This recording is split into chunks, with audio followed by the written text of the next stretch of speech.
তো hello friends, আবারও DA নিয়ে একটি গুরুত্বপূর্ণ আপডেট। তো ভিডিওটি শুরু করার আগে আপনি যদি আমাদের চ্যানেলের নতুন দর্শক হয়ে থাকেন এবং চ্যানেলকে সাবস্ক্রাইব না করে থাকেন, তো অবশ্যই চ্যানেলকে সাবস্ক্রাইব করবেন এবং আমাদের পাশে থাকবেন। তো ভিডিওটি শুরু করা যাক। সুখবর রাজ্য সরকারি কর্মচারীদের জন্য 1 সেপ্টেম্বর থেকে আরও 7% মহার্ঘ ভাতা দিয়ে পাবেন তারা। বুধবার নবান্নে একথা ঘোষণা করেন মমতা বন্দ্যোপাধ্যায়। দারুণ সুখবর রাজ্য সরকারি কর্মচারীদের জন্য।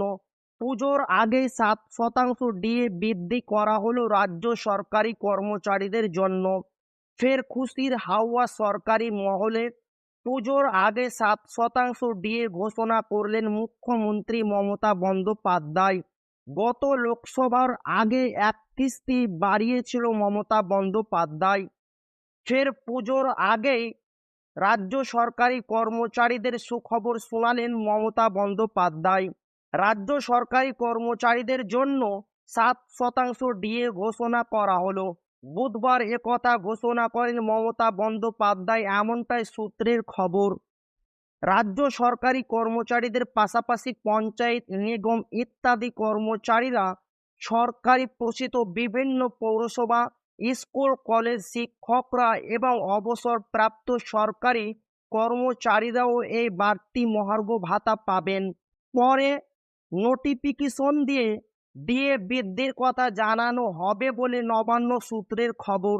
সব মিলিয়ে প্রায় 9.5 লক্ষ কর্মচারী বাড়তি ডিএ পাবেন বলে ডিএ সংগঠনগুলির দাবি।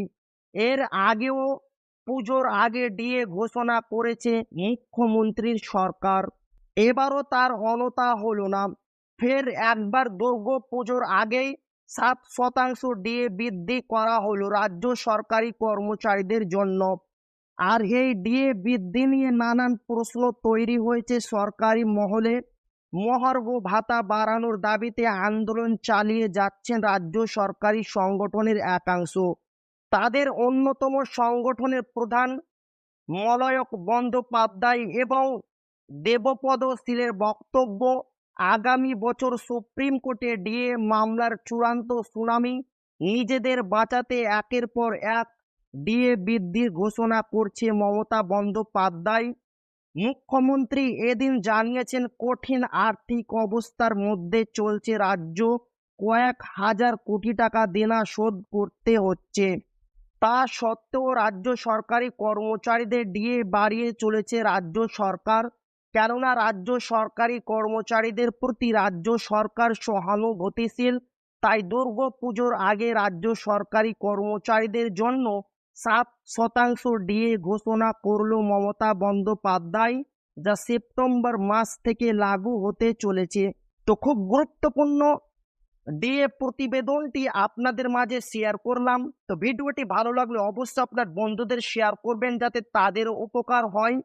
আর আপনি যদি এখনো আমাদের চ্যানেলকে সাবস্ক্রাইব না করে থাকেন তো অবশ্যই চ্যানেলকে সাবস্ক্রাইব করবেন এবং আমাদের পাশে থাকবেন। তো আবারও দেখা হবে একটি নতুন ভিডিওতে।